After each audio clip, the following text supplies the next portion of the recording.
राजा विक्रमादित्य भारतीय इतिहास और साहित्य में एक महान शासक के रूप में प्रसिद्ध हैं। उनके न्याय, बुद्धिमत्ता और साहस की कहानियां समय के साथ जनमानस में अमर हो गईं। विक्रमादित्य की कहानियां केवल मनोरंजन ही नहीं, बल्कि नैतिकता और बुद्धिमत्ता की प्रेरणा भी देती हैं। ऐसी ही एक कहानी है राजा विक्रमादित्य की परीक्षा।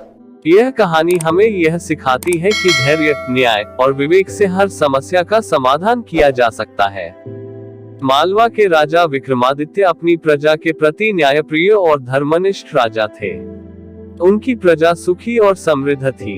हर रोज उनकी सभा में देश भर से लोग अपनी समस्याएं लेकर आते और राजा न्यायपूर्वक उनका समाधान करते। उनके दरबार में 9 रत्न थे, जो ज्ञान, कला और विज्ञान में अद्वितीय थे।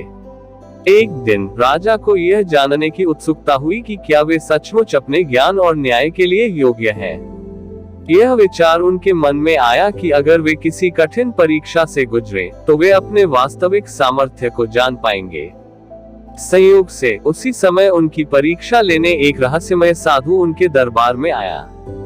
एक दिन राजा विक्रमादित्य अपनी सभा में बैठकर राज्य के मामलों को सुलझा रहे थे, तभी एक साधु ने दरबार में प्रवेश किया। साधु का तेजस्वी व्यक्तित्व और उसकी आंखों में गहरी चमक थी। उसने राजा को प्रणाम किया और कहा, हे राजन, मैंने सुना है कि आप संसार के सबसे न्यायप्रिय और बुद्धिमान राजा हैं।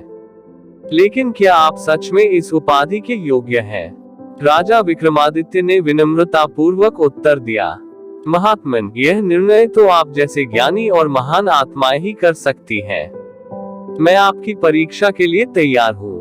साधु ने मुस्कुराते हुए कहा, तो ठीक है, मैं आपकी परीक्षा लूंगा, लेकिन यह परीक्षा साधारण नहीं होगी। आपको धैर्य, साहस और विवेक का परिचय देना होगा। क्या आप तैयार हैं? राजा ने बिना किसी हिचकिचाहट के हामी भर दी। पहली परीक्षा, न्याय का संतुलन।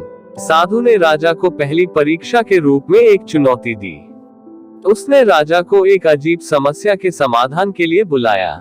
साधु ने कहा, राजन, आपके राज्य में 2 व्यापारी हैं। दोनों ही एक ही वस्तु का दावा कर रहे हैं। दोनों के पास समान प्रमाण है और दोनों अपनी बात को सही ठहराने में कुशल हैं।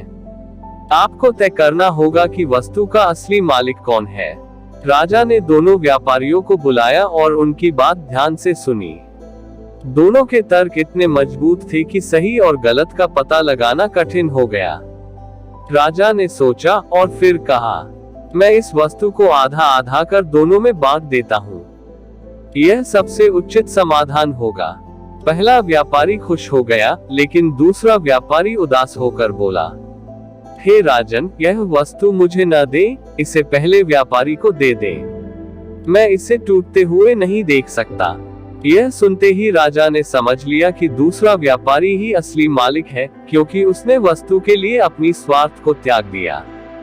राजा ने उस वस्तु को दूसरे व्यापारी को दे दिया और पहले को दंडित किया। साधु ने राजा की इस न्यायप्रियता की प्रशंसा की और कहा, राजन, आपने यह परीक्षा सफलतापूर्वक पार की, लेकिन अभी और परीक्षाएं शेष हैं। दूसरी परीक्षा, धैर्य का परीक्षण। साधु ने राजा को जंगल में मिलने के लिए कहा। विक्रमादित्य अकेले जंगल में साधु से मिलने गए।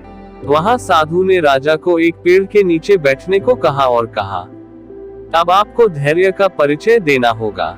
जब तक मैं वापस नहीं लौटता, तब तक आपको यहाँ बैठे रहना है। चाहे कुछ भी हो जाए, आप अपनी जगह से हिलेंगे नहीं। राजा ने साधु की बात मान ली। साधु वहां से चला गया। पहले कुछ घंटे शांतिपूर्वक बीते। फिर वहां जंगली जानवरों की आवाजें सुनाई देने लगी।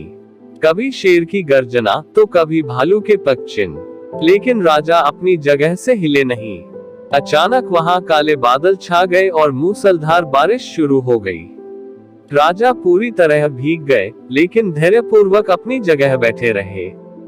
कुछ समय बाद साधु लौट आया और बोला, राजन, आपने इस परीक्षा में भी सफलता पाई। एक सच्चे राजा को हर परिस्थिति में धैर्य और साहस का परिचय देना चाहिए। तीसरी परीक्षा, लोभ का त्याग। साधु ने राजा से कहा, अब मैं आपको आपकी सबसे कठिन परीक्षा दूंगा। साधु ने राजा को एक सुनहरी संदूक दी जो हीरे जवाहरात से भरी हुई थी। साधु ने कहा, राजन, यह संदूक आपके सामने है, लेकिन यदि आप इसे स्वीकार कर लेते हैं तो आप मेरी परीक्षा में असफल हो जाएंगे। यदि आप इसे ठुकराते हैं तो आप परीक्षा में सफल होंगे। राजा ने संदूक को देखा और कहा, महात्मन, यह संदूक मेरी प्रजा के काम आ सकती है। मैं इसे अपने लिए नहीं बल्कि अपने राज्य के कल्याण के लिए स्वीकार करना चाहूंगा। साधु मुस्कुराया और बोला, राजन, यही तो मैं देखना चाहता था। आप लोभ के जाल में नहीं फंसे, बल्कि आपने अपने राज्य और प्रजा का हित पहले रखा। आप सच्चे राजा हैं। साधु का आशीर्वाद। साधु ने राजा विक्रमादित्य को आशीर्वाद दिया और कहा, हे राजन, आप अपने गुणों के कारण ही महान हैं। आपकी न्यायप्रियता, धैर्य और प्रजा के प्रति प्रेम अद्वितीय है। आप सदा ऐसे ही आदर्श राजा बने रहेंगे। राजा विक्रमादित्य ने साधु का धन्यवाद किया और कहा, महात्मन, आपने मुझे मेरी क्षमताओं को परखने का अवसर दिया। यह परीक्षा मुझे जीवन भर याद रहेगी। निष्कर्ष, यह कहानी राजा विक्रमादित्य की महानता को दर्शाती है। उन्होंने हर परीक्षा को सफलता से पार किया और यह सिद्ध किया कि सच्चा राजा वही होता है जो न्यायप्रिय, धैर्यवान और निस्वार्थ हो। उनकी यह कहानी हमें सिखाती है कि कठिनाइयों के समय विवेक, धैर्य और साहस से काम लेना चाहिए।